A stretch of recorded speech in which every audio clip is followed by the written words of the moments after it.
So if you're finding yourself laying in bed exhausted and trying to sleep, but absolutely wired and not able to, here's some things to try a little bit before you go reaching for melatonin or anything like that that may not actually really help you that much. Essentially what's kind of going on and the reason why doing a reset can work is because what we need to do in these moments is we need to quiet down our nervous system. Our nervous system is on a high alert for one reason or another, and we need to be able to kind of quiet it down so that we can actually go to sleep.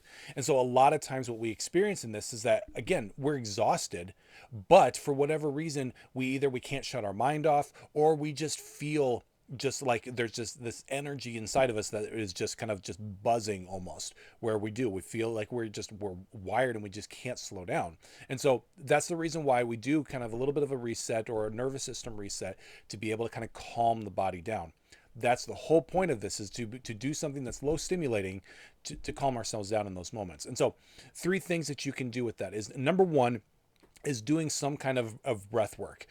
I personally prefer just doing slow breaths. So taking a slow breath in, preferably through the nose, and then taking a long exhale out.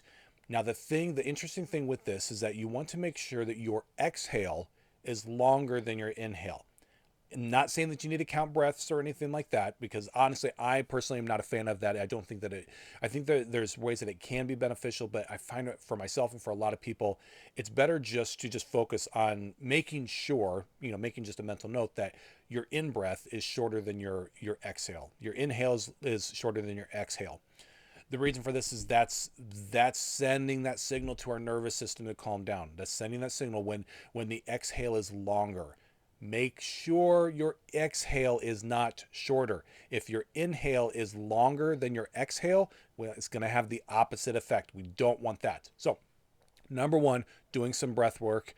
Number two, that you can do to kind of help reset your nervous system and allow yourself to kind of calm down so that you can get some sleep, is going to be something doing like a progressive relaxation, muscle relaxation.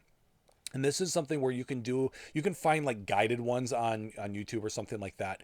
Or you can just simply kind of go through it all on your own. But basically, all you're going to do is you're just going to work either from head to toe or toe to head, and just focus on each individual muscle group and focusing on relaxing that muscle group.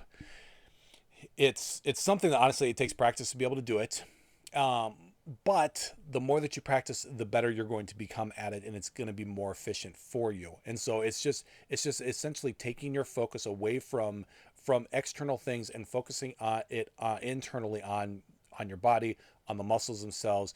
This is something that can be effective and be helpful, especially if you deal with just kind of chronic tightness or tight muscles in general. If you're somebody who you find that you hold a lot of stress in your shoulders, doing something like a progressive relaxation can be really helpful, where it's turning your attention to your shoulders and forcing them to relax. And so if you find that you're always, if you're typically kind of always hunched up or rounded over, focusing, allowing yourself to, laying in bed. A lot of times this is going to be happening when we're laying in bed, that we're trying to go to sleep and we can't. Focus on just allowing, focus individually on the muscles themselves, and allowing them to relax, focusing on just allowing them to just kind of unwind and relax a little bit. It takes practice, but you can get there. We can all get to that point. It's just a matter of practicing to get there.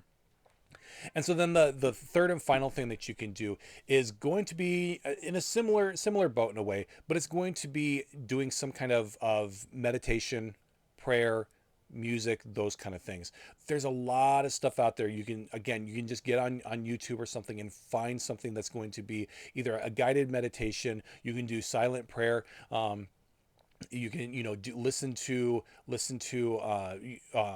scripture on listen to scripture through either through an app, a Bible app or something like that, or you can go through you can find stuff on YouTube and everything for that. Listening to some kind of soft music, soft quiet music, or like